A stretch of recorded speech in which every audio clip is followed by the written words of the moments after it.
ఎవరి కళ్ళల్లోనూ ఆనందం కోసం తప్పుడు కథనాలు రాయొద్దన్న డిప్యూటీ సీఎం, మీ గొడవలు పంచాయతీల్లోకి మమ్మల్ని లాగద్దన్న సీఎం.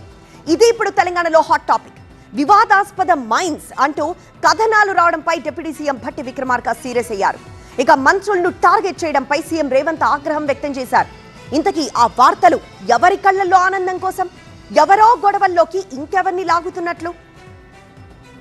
సింగరేణి టెండర్లలో అవకతవకలు, మంత్రుల వ్యక్తిత్వంపై కథనాల పట్ల డిప్యూటీ సీఎం భట్టి విక్రమార్క తీవ్రంగా మండిపడ్డారు. వ్యక్తిగత ప్రయోజనాల కోసం మంత్రులపై దుష్ప్రచారం చేస్తే ఊరుకునేది లేదని హెచ్చరించారు.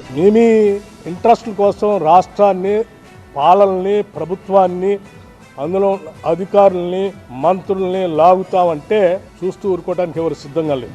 40 ఏళ్లు ప్రజా జీవితంలో ఉండి ఎన్నో పోరాటాలు చేసిన తనపై నికృష్టపు రాతలు రాస్తున్నారంటూ ఆగ్రహం వ్యక్తం చేశారు. నీచ రాజకీయాల కోసం దిగజారిపోయే క్యారెక్టర్ తనది కాదన్నారు. నేనేం గాలికి రాలేదాకా 40 సంవత్సరాలు సభలో, సభ బయట పోరాటం చేస్తూ ఈ సమాజం కోసం అడ్డంగా నిలబడి పోరాటం చేస్తుంటారు.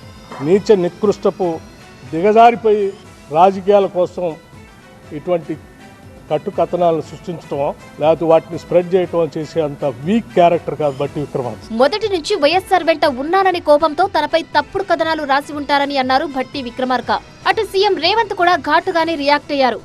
మీకు పంచాయతీలు ఉంటే మీరే చూసుకోండి, అంతేగాని ఆ గొడవల్లోకి మంత్రులను, ప్రభుత్వాన్ని లాగితే సహించేది లేదన్నారు.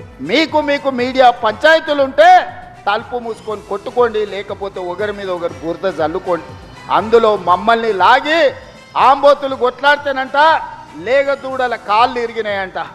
ఇద్దరు మీడియా యజమానులు కొట్లాడుకుంటే మీరు కొట్లాడుకోండి, కానీ మా మంత్రులని బదనాం చేసే కార్యక్రమాన్ని మీరు తీసుకోకండి.